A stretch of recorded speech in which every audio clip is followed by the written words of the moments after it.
პროტესტი გამოიწვია ამ ადამიანებში თეატროლოგიანის ეგრეთ წოდებულ საგამოძიებო კომისიაზე ძმები აბრასიძეების მათი მამის მსხვერპლად წარმოჩენა. ამას ამბობენ თავად ეს ადამიანები და ესენი არ არიან რიგითი ადამიანები, არ არიან ის ადამიანები, რომლებსაც ეს მძიმე ისტორიები მონასმენი აქვთ. არიან უშუალო თვითმხილველები და მონაწილეები იმ სისასტიკის, როგორც ამას თავად ამბობენ, რომელსაც წლების განმავლობაში ჩადიოდნენ ძმები აბრასიძეები და მათი მამა. ჩვენ ვესაუბრეთ ერთ-ერთ დაზარალებულ შეიძლება ითქვა მარიამ ჩოპლიანს, რომელიც ახლა ემიგრაციაშია და წლების შემდეგ დაარღვია დუმილი. მარიამ ჩოპლიანი ჩვენთან საუბარში ყვება იმ ისტორიას, რომელიც არის საკმაოდ მძიმე, როგორ მოუკლეს ძმებმა მამამ აბრასიძეებმა 55 წლის ბაბუა მათ მიერვე მოპარული ავტომობილის გამო გარდაბანში და მოუკლეს ასევე ერთი ბიძაშვილი ლაშა უშხვანი. საკმაოდ მძიმეა ეს ისტორია, რომელსაც ყვება მოკლული შვილიშვილი ჩვენთან ამბობს, რომ ღამით დაესხნენ თავს მის ოჯახს, ბაბუის სახლს, ძმები აბრასიძეები მამასთან ერთად მოკლეს ჯერ ლაშა უშხვანი და შემდგომ სიცოცხლეს გამოასალმეს 55 წლის ბაბუა ამეხა არღლიანი. ეს ყველაფერი არ არის ანგარიშწორება, საკმაოდ მძიმე სისხლიანი ანგარიშწორება აყურებინეს ოჯახის თითოეულ წევრს. არ მისცეს საშუალება არც ერთ თვითმხილველს, მათ შორის მეზობლებს, ოჯახის წევრებს, რომ სისხლმდინარე ადამიანებს, ოჯახის წევრებს დახმარებოდნენ, გაეწიათ პირველადი დახმარება პირიქით მოკლულ ადამიანებს აბრასიძეები უსწორდებოდნენ წიხლით და ფიზიკურად. როგორც მარიამ ჩოპლიანი ჩვენთან საუბარში აცხადებს, ის იყო მაშინ ძალიან პატარა, თუმცა ამ ყველაფერს შეესწრო მისი ბებია და სწორედ ბებიისგან იცის, პირველ წყაროსგან იცის გადმოცემით ეს ისტორია. ეს დანაშაული, რომელიც ჩაიდინეს გარდაბანში აბრასიძეებმა, ამ დრომდე არის გამოუძიებელი და ამ დრომდე დაზარალებულად არ არის ცნობილი მისი ოჯახის არც ერთი წევრი. მოვიდნენ ეზოში ევგენი, შმაგი და ომეხ აბრასიძეები და ირგვლივ სახლი იყო ანუ გვერდით ამ მხრიდან და უკანა მხრიდან, გვერდით ამ მხრიდან უფრო სწორედ გარშემორტყმული რა, იარაღიანი ხალხით. ჩვენ სახლთან არის ერთ-ერთი დიდი ნაძვი და იმ ხეზე იყო ასული გოჩა აბრასიძე იარაღით, რა თქმა უნდა. და ლაშა როგორც კი დაინახეს კიბებზე ჩამოსული, შმაგი ეცა, ეგრევე ხელებით ესე დაიჭირა და ევგენი აბრასიძემ თავში ტყვით მოკლა ლაშა უშხვანი. შმაგი აბრასიძემ უკვე მოკლულ ლაშა უშხვანი ძირს დააგდო და ერთი გადაატარა კიდევ იარაღი გულმკერდზე და ისე ჩაცხრილა და მერე შუბლზე ესე ფეხით ჩაარტყა და ბაბუას მუხლში მოარტყეს ტყვია და სისხლისგან იცლებოდა ძირს ეგდო საწყალი კაცი დაადგნენ და სცემეს და შემდეგ უკვე ფეხის ხმას, მეორე სართულიდან ფეხის ხმას ააყოლა იარაღი, რომელიღაც აბრასიძემ არ მახსოვს ზუსტად და დაცხრილული იყო მთელი პირველი და მეორე სართული. უკვე დიდი იყო და დაიხსენებს რომ როცა უკვე დაღუპულ ბაბუასო ღიმილიანი სახე ჰქონდა, ანუ ისე დაიღუპა რომ გაღიმებული სახით. ამ და მრავალი მოკლული და გაუბედურებული ოჯახების ავტორები არიან, ასე რომ ვთქვათ, აბრასიძეები.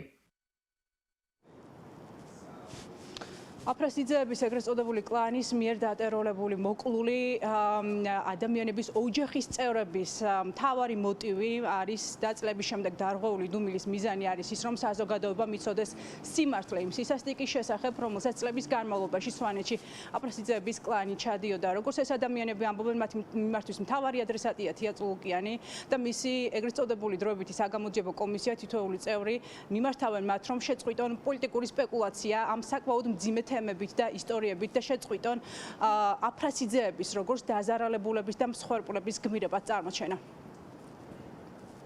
პოლიტიკურად ამ ყველაფრის გამოყენება არის ნამდვილად სამარცხვინო და ამაზრზენი. არასდროს ხმამაღლა არ მისაუბრია ამ თემაზე, არც ჩემი ოჯახის წევრებს, მაგრამ ახლა უკვე ძალიან გამაღიზიანებელია ეს ყველაფერი.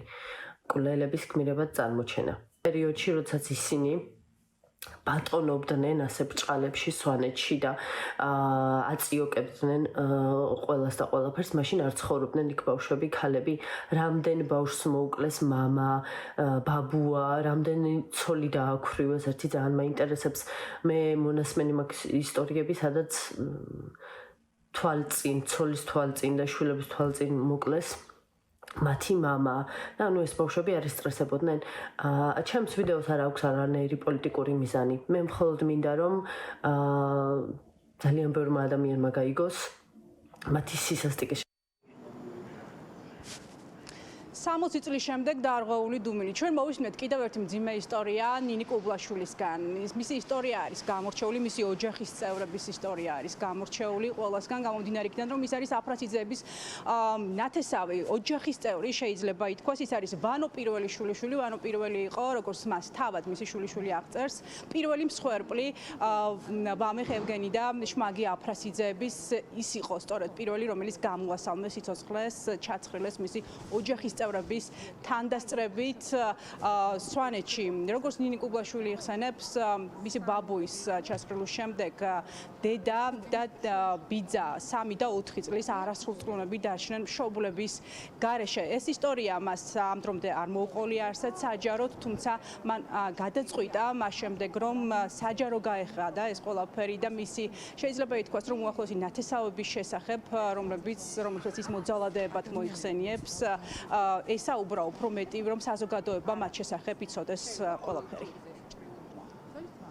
უშუალოდ ვანო პირველის შვილიშვილი, რომელიც არის ევგენი აფრასიძის მე როგორც ვიცი ყოველ შემთხვევაში პირველი მსხვერპლი. ვანო პირველი იყო უშუალოდ ევგენი აფრასიძის სიძე. ანუ შესაბამისად დედაჩემი არის ევგენი აფრასიძის დიშვილი. ეს იყო პირველი მკვლელობა, რაც ამ ადამიანმა და ამ ოჯახმა ჩაიდინა ამ ქვეყანაში. რა თქმა უნდა, ეს საქმე დარჩა გამოუძიებელი. სახელმწიფო დღეს, რასაც იკვლევს იმ პოლიტიკური ანგარიშწორებისთვის და რასაც აკეთებს, აბსოლუტურად მორალურად გაუმართლებელია ყველა იმ ადამიანის წინაშე, ვისთვისაც სამართალი ამ ქვეყანაში დღესაც ნაპოვნი არ არის. მე კითხვა მაქვს ლედი აფრასიძის მიმართ უშუალოდ, როგორ უყურებს თვითონ ეს ადამიანი მორალურად დედაჩემის, მისი დის და ძმის ტრაგედიას, რომ 6 წლის, 4 წლის და 2 წლის ბავშვი დატოვეს მშობლების გარეშე. ძალიან მაინტერესებს ამაზე რა პასუხი აქვს. მე როგორც ადამიანი ჩემი მორალით, მე ვთვლი, რომ ეს ადამიანი პირიქით უნდა იბრძოდეს თუნდაც ოჯახის წევრის დასჯაზე, იმიტომ რომ ეს არის უდიდესი წყევა, რაც კი შეიძლება მის ოჯახს და მის საგვარეულოს მოსდევდეს თან. მე როგორც ნაწილობრივ აფრასიძის შთამომავალი, ჩემთვის ეს არის უდიდესი წყევა ამ ადამიანებს, იმდენი ადამიანის უბედურება ადევთ მხრებზე და რა ვიცი, ერთის მხრივ მცხვენია ამაზე საუბარი, მაგრამ მეორეს მხრივ არ შეიძლება სახელმწიფომ დაზარალებულად და დაჩაგრულად შერაცხოს ისეთი ხალხი, ვისაც რა ვიცი, ანუ უდიდესი დანაშაული მიუძღვით.